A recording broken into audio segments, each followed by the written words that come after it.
Some of the best work in advertising, communication, and marketing is the result of great agency and brand partnerships.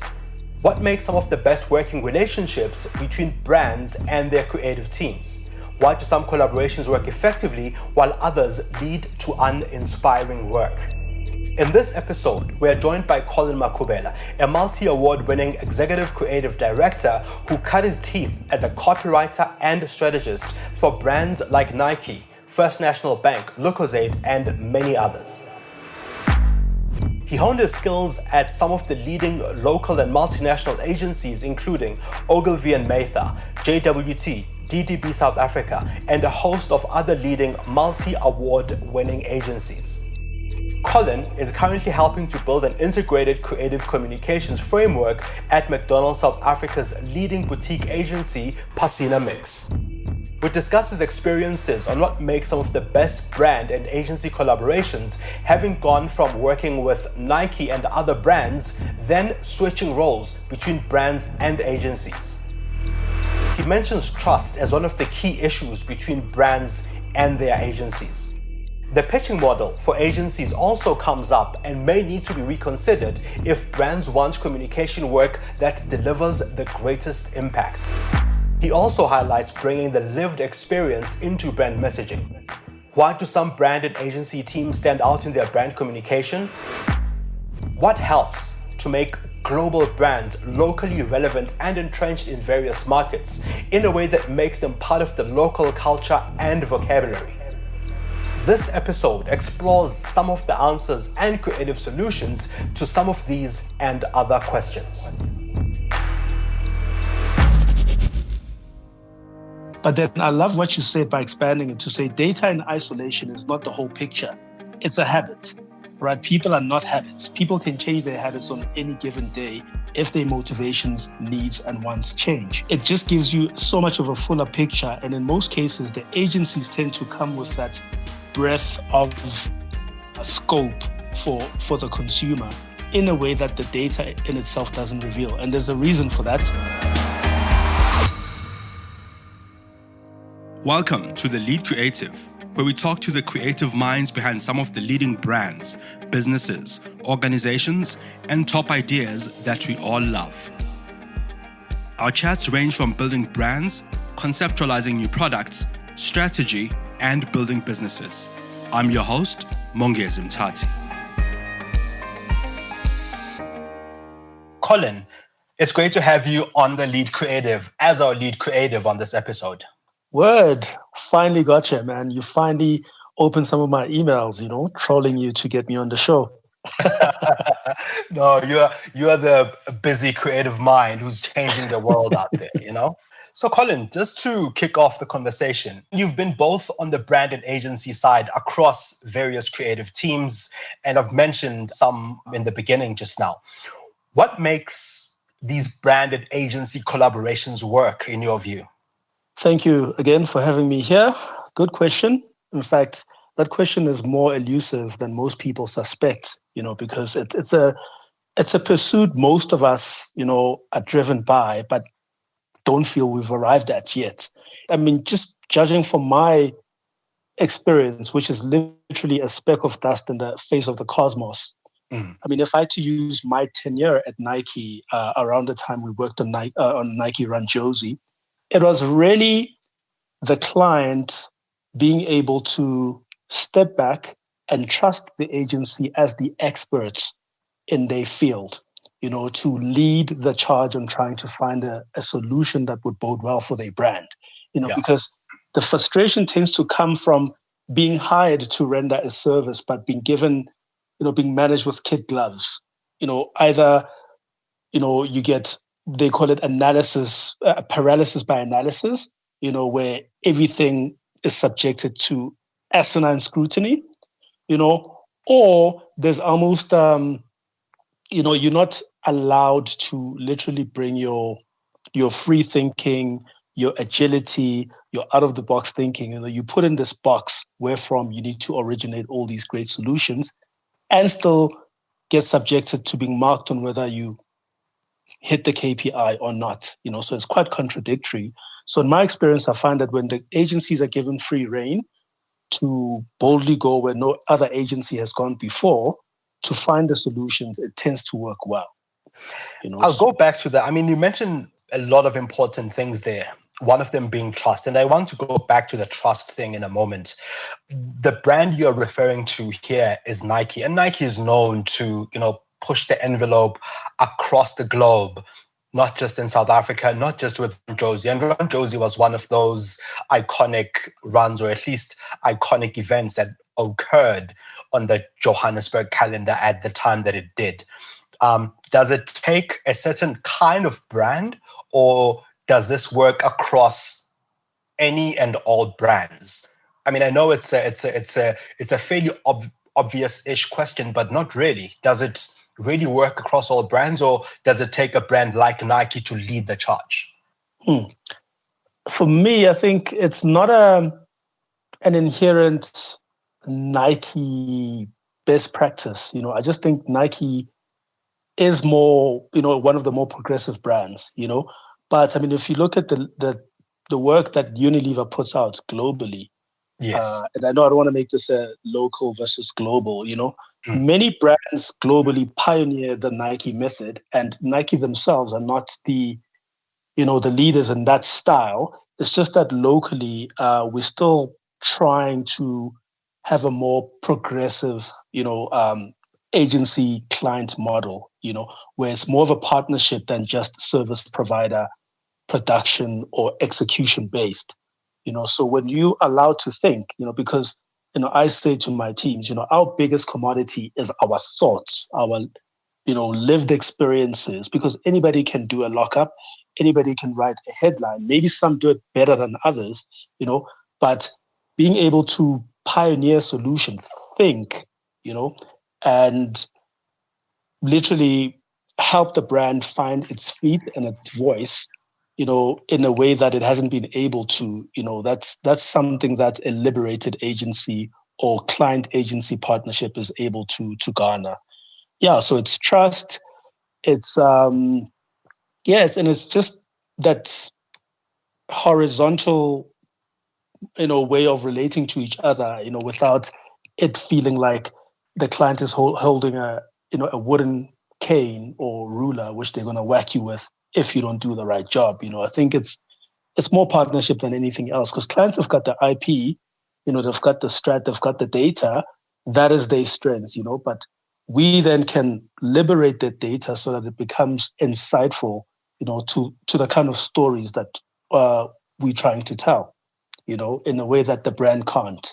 So it is almost like a yin and yang, the brands that are able to yin and yang together, it usually doesn't happen overnight, and they need to allow that process to happen organically. If you look at Wyden and Kennedy abroad, they've been with Nike since its inception. So it's taken them decades to get to where they are. And I feel that there's a lot of attrition locally, like at most 3 years is the time that's put forward for an agency to help the brand find its feet. And that's sometimes not feasible.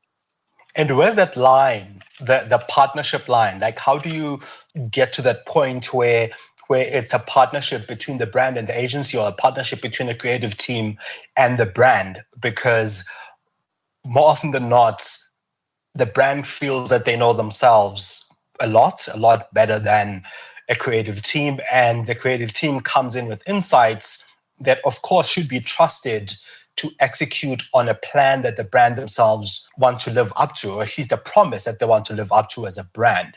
How does this partnership work? How do you get to that point? I mean, it's to relate it to life. I think it starts with how bids get awarded. It starts with how the pitching process is no different to dating. Yes. There has to be chemistry. Sometimes an agency that might be renowned might not cut it, with the clients that it enthuses to do work for, because on a cultural and chemistry level, they're not vibing, and I've seen this firsthand, so I think sometimes the pitching process doesn't allow enough vibing, to be tested, because you might be good for somebody on paper, but the moment you start to work with them, you might find that there's legacy issues, or, the culture might just not be conducive to that trust and partnership and openness, and exploration to take hold, which are the hallmarks, to doing great work. So I think, I'm not here to, call agencies to arms to charge the best deal of pitching process and revolutionize it overnight. I just think that it helps when, there can be sufficient face time, chemistry sessions, look at the body of work that an agency has done, and for the agency as well to be able to almost get acquainted with the client before they enter into any engagements, to see if, because behind every brand is a person, behind every agency is a human, so I feel that we only meet each other once, the contracts have been signed, then we stuck with each other for the next 3 or so, so more years. And I think there's only one client that, was almost on that train, Hyundai, before they award or invite anybody to pitch, they literally do a roadshow where they visit every single agency and they just have this chemistry session. I think that's what they call it. And you'll talk, you might showcase some of your work, but it's not even about the work. It's just to really see that, there's compatibility, between both agencies, like cultural relevance. You might just claim that you've got the right people to do the work, but if you don't see the people beforehand, you might be in for the shock of your life, So I think we just need a more, the pitching model is not conducive to getting, to helping both parties suss out the compatibility, which is a big issue. So that the chemistry and the relationship building up front is important, and yet you don't want to put the cart before the horse, Exactly. in a way where you build a relationship and you're not going to work together. That's so true. I've worked with agencies where clients have never set foot in our offices in the entirety of our tenure with them, and that's crazy. I think I was still working in town at Trigger Isobar, and because there was the stigma about town being inhabitable and dangerous, people steered far from that space. But it's been based within the CBD that we're able to originate this idea of Run Josie, to say, and that's got meanings on various levels. Like you can run Josie, you can own it, and bring traffic to a standstill so that you can do you. And we could not have cracked that campaign had we not been, based in the epicenter of the madness or the crazy. So it's just things like that, it's almost like a long distance relationship that's expected to have a chance when it might not. In some of our episodes, the previous episodes that we've had, it came out that trust between the brand and agency is significant in getting inspiring work out there, work that is sometimes risky but wins hearts and persuades the customer. You've also mentioned it just now as well. You mentioned it a couple of times, in fact, during this conversation. How do you build this trust as both a creative team and a strategist in that team? What I've found works, I've worked, and you've alluded to this in your very eloquent introduction, that I've been based on client side, Nike, and I've also worked on agency side. And I find that the people that are able to broker that trust and partnership, which we all strive to have, are people who've experienced or who've worked across that divide. The brand people who've had agency exposure tend to be the ones that facilitate that mirth. And likewise, agency people who've got the exposure of clients and who speak client, are able to broker peace in the proverbial Middle East that divides clients and agencies, So part of it is, when you cocooned in your space and that's all I tend to find that is not always conducive to being able to strike a chord with the other side. So it's about getting out of your comfort zone. You need not have worked in a corporate, but, you need to have been in the space of your clients, and feel comfortable in it, not feel like an outsider. And also, one thing that we're pioneering where I am now, I'm working with McDonald's. before a brief even gets written and gets dispatched to an agency, they have what they call a connections brief, right? All the partners from digital, SEO, through the line, we all meet at the client's offices with the clients and we discuss the brief that they want to share with all of us. Then that allows us to all make inputs, and say, okay, we share case studies, we share some of our work as agency that client might not have been privy to, which might, serve as the best practice or as the barometer of what we're trying to hit, So we basically broaden our, we literally brainstorm, where we say, okay, we need to expand the scope of this brief. Maybe the budget is not on our side. Maybe the time is not on our side. But, when you have people from different quarters coming together in the crafting of a brief, there's better ownership. Everyone walks away from that table being confident that they can execute and exceed expectations because they were part and parcel of the conversation. Which makes sense, so because all these disciplines approach it from different perspectives and sending out, and I suppose sending a piece of communication to all the various disciplines without them coming together and meeting can sometimes lead to, I suppose, different outputs with all the players. Well said. It's inclusion. In fact, I've just had that epiphany right now. Part of the ingredients to having that trust and nurturing is inclusion. If you feel excluded, you can't really own the process in the way that you might have if you were there from the inception. And I'm finding that inclusion is doing wonders for McDonald's, because no brief goes out which no agency is privy to. And that's the difference, because now it sets the bar high for the agency to deliver on that promise that they themselves committed to in the room. Which makes perfect sense. And by the way, congratulations on your new role as the Integrated Communications Lead with McDonald's South Africa and Pacinamix. Much appreciated, bro. How do you see Congratulations on your platform. This podcast is amazing.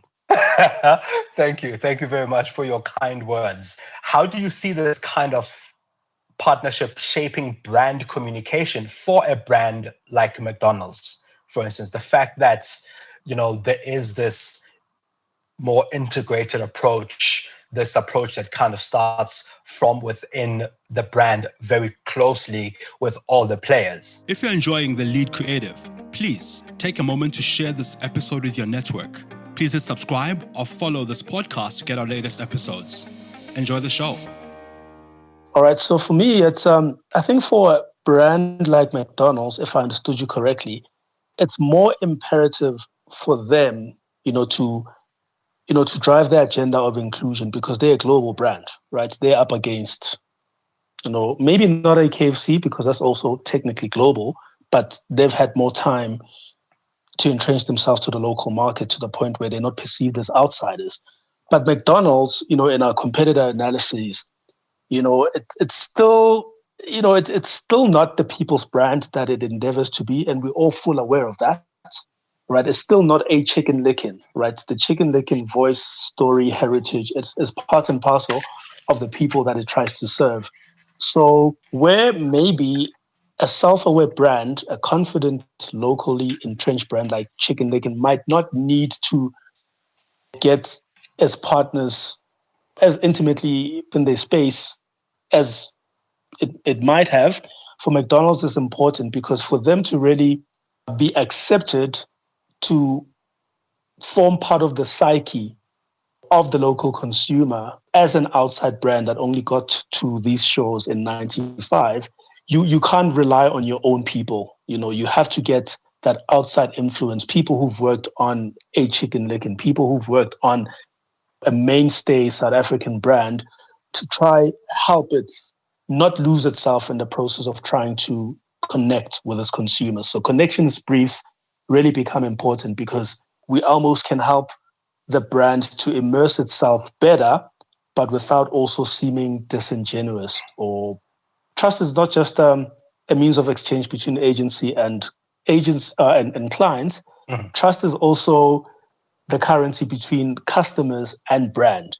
And any wrong footing on the part of the brand drives the consumers farther and farther away from where it would want them to be. So us connecting with the brand as partner agencies to help it find itself, to find its feet, to find its voice while still being quintessentially McDonald's is another part of the motivation for them to try integrate with their partners even deeper than their competitors do, because they're still far from, from being naturalized as a global brand. I don't know if I answered you there. No, you did. You did. I mean, very, very clearly and very eloquently with great depth, because it makes sense that as a relatively new entrant in this space, you want to gather as much insights and as much knowledge of the local context as possible in order for you to claim your space as a brand. With so much consumer data available today, how can brands make better sense of it to help create inspiring work that drives results? I mean, you talk about the fact that insights is an important part, and yet, we put out so much data about ourselves as consumers out there, and yet sometimes brands don't make great sense of it. Should data drive creative output in some or other way? In fact, that's the holy grail that everyone is after right now, and I'm glad you're asking me this question, because data, just like digital at its inception, is becoming a buzzword, right? Some people have an inkling of it, others use it for expediency purposes because, it's become a decider. There is a place for data. Of course, in the global context, we still have lots of steps to take before we can really come into our stride. But data for me, and the way I discuss data with my clients and my teams alike, data for a brand, another brand I've worked for, a DStv, for example, is crucial, right? Because there you want to segment because of the nature of the product, right? Like a decoder is not a monolithic thing. Maybe I might invest in a DStv product because I like sports. You might do it for reality. Somebody else might do it for music. I don't know what, the culture leans towards. Somebody else might like news or something. Exactly. Data becomes crucial in understanding the nuances of your customers so that you can segment them, so that you can then start feeding them relevant, personalized information about what to look forward to, because there's so much competition. There's Netflix, there's Top TV. I know they're not there anymore. I'm just being proverbial. Yeah. So I find that data helps when you want to be able to segment your clients just to avoid fatigue. There's nothing like being exposed to the same message 10 times in a week about the same product. It just says you either don't know me or you don't get me. So, the cycles of information, the frequency, the platforms that you reach me at, it has to be so well curated that once you've hit me on a banner, you don't do it again unless if you're being deliberate, because maybe I'm still making my way down the consideration funnel. Maybe I'm still on the fence. Maybe I'm just too busy and I've got no time to convert yet. But everything has to be guided. Everything has to be purposeful. And in that regard, data becomes important, because you know who to talk to when, what their habits are, and when to stop. And that's where data becomes important. But data itself is not the story you want to tell. Data itself is not the insights. So a piece of data might say, Colin reads the Laduma at Wednesday at 8, but the insights, might be that Colin is feverish about checking the fixtures because he knows when he gets to the office, if that rivalry, that boys' rivalry of, hey, your team did badly the night before, is what's keeping Colin on the back foot. He doesn't want to miss out on the score because he knows it's going to be the point of debate when he gets to the office. Yes, and also it might be that he's preparing for the weekend, right? Because it's Wednesday. Exactly. Why is Colin at Laduma? Is it an emotive reason? So the motivation comes from the insight, but the data is almost like the point of origin. Colin has the same behavior which he repeats without fail, but the data is not the why. Now, I'm fascinated by this point, and there are a couple of things that come to mind about the data that's available on a single consumer, on this one consumer. I mean, to use the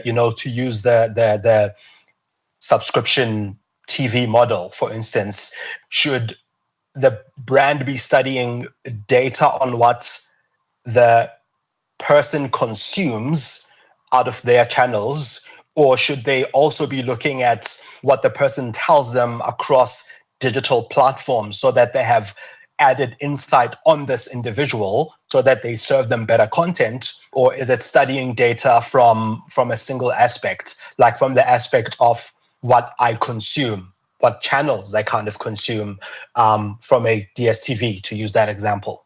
The way you phrase that question is so profound because it contains the answer, So data is the point of origin, right? And client is the custodian of the data. They have it. They've got data scientists who mine it day in, day out. But where the agency comes in, we're able to take that point of data, which is a point of origin, and interrogate it.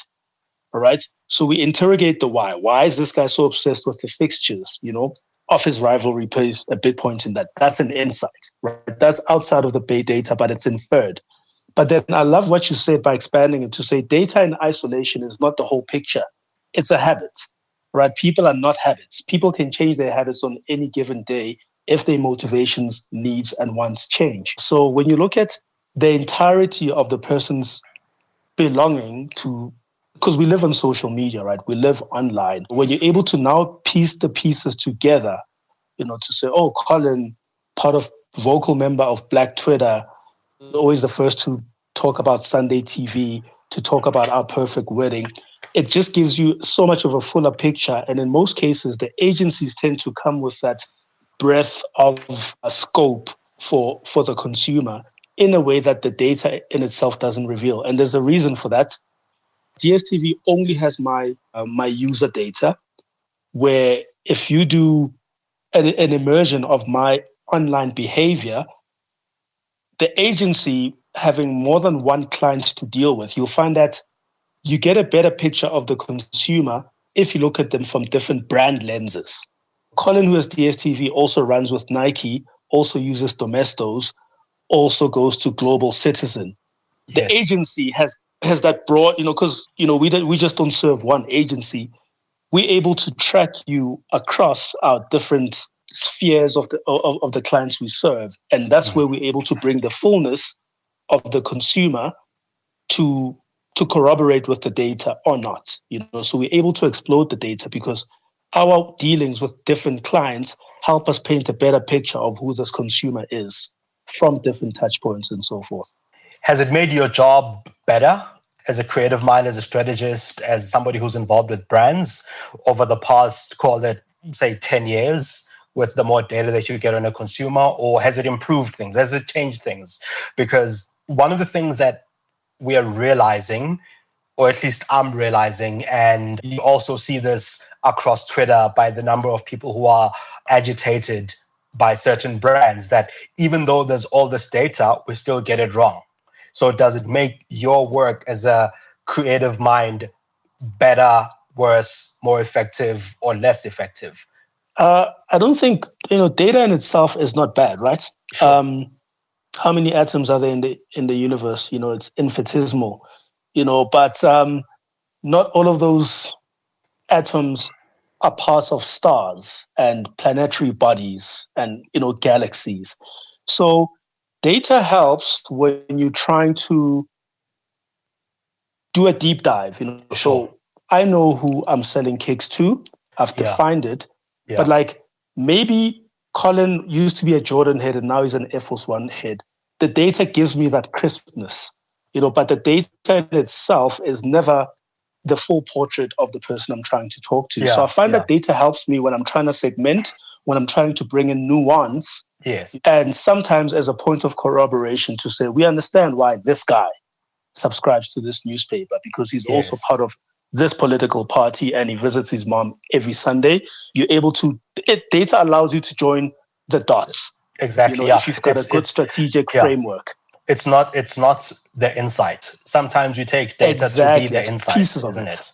Exactly. But I find that one good thing about data is that there was this lazy way of strategizing before where we would just rehash the same strategic templates and appropriate them for different brands. And we're able to get away with that for as long as we could, because we weren't answerable to the factual tidbits which data gives us. So now with analytics, with campaign tracking and with data, we almost held to a higher standard. We almost held to a higher bar of having to justify why we do and why we bring the insights we do, because we have to marry the data with the insights. We can't just run with our insights alone, and we cannot just stop at data alone, so it's a beautiful synthesis between client and agency to say, do we vibe? Your data, our insights, are they giving the impression of the same person we're trying to interest with our offerings? So it's good for the game, but it's not the only game in town, data that is. Makes sense. Yeah, it makes perfect sense. It adds more dots to be connected to form better puzzle pieces to communicating with your customer better. Exactly.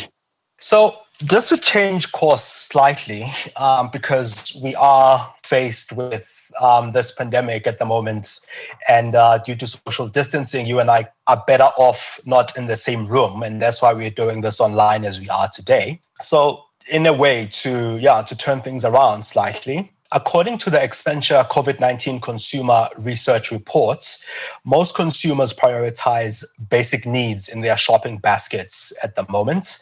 This has caused the demand for non-essentials to take a nosedive, as we can imagine. Seeing as this behavior is set to continue beyond the pandemic, how can brands reflect this in their communication? Have we started reflecting it, or is this something that will start happening later? I think great question again. I mean, it's one for the history books. The consciousness is still not fully realized, but the shock waves have been so intense that everyone has been jolted into action. Not all the action is meaningful. Not all of it is, I don't want to say well meant, because that's a value judgment. Not brands in most cases, they'll do something if the category does it, right? Because you don't want to be the only guy that doesn't have, social distancing measures, So It's not always done right. It's not always bespoke to the brand. It's almost like a Me Tooism. We also have sanitizers on our tables. Come eat. But I'd rather have that, the bandwagonism, than have my brand sitting on the sidelines and not being abreast with change, because this is about health more than anything else. So I think that COVID really is the one disruptor that really got everyone to go with the program.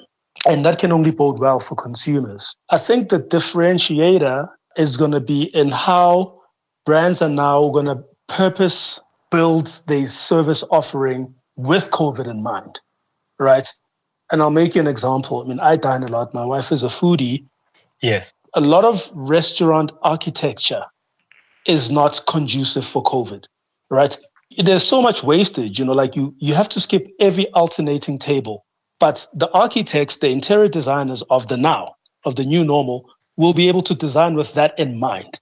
So the brands that will win will be the brands that will revamp with COVID in mind or set up businesses anew, informed by the pandemic thinking. Because it's not going to be profitable to have 300 square acres and only utilize 150. It's just weird. Even the user experience of being in a restaurant where the next table is 100 meters away, it just doesn't feel like, the service and the ambiance you signed up for. So it's about what will remain to be seen is how brands are going to take it in their stride and make COVID consciousness part of their brand architecture and service offering. But for now, I must commend the brands for having set aside their needs to coin it and, keeping people's safety top of mind, even if it means not hitting their targets. That, I think, has found resonance with the consumers. And it's a good move. It definitely has. Yeah, it definitely has. And I think also, I mean, you see it across social media as well, where consumers almost call out brands for doing the opposite, where there's a consciousness now on the part of the consumer to call out their favorite brands or the brands they love for not being considerate at this time. That said, though, Colin, there's another thing that is fairly obvious when you start looking at the numbers, that is that budgets for communication, for advertising, for many things have dropped across brands. And now with, as we've come to call it, the new normal, brands are having to communicate an either different message, a better message, an effective one, which means they are almost going off script onto something completely new. Are we prepared for this? Is this something that you are seeing we are adjusting to from both a brand perspective and a creative thinking perspective?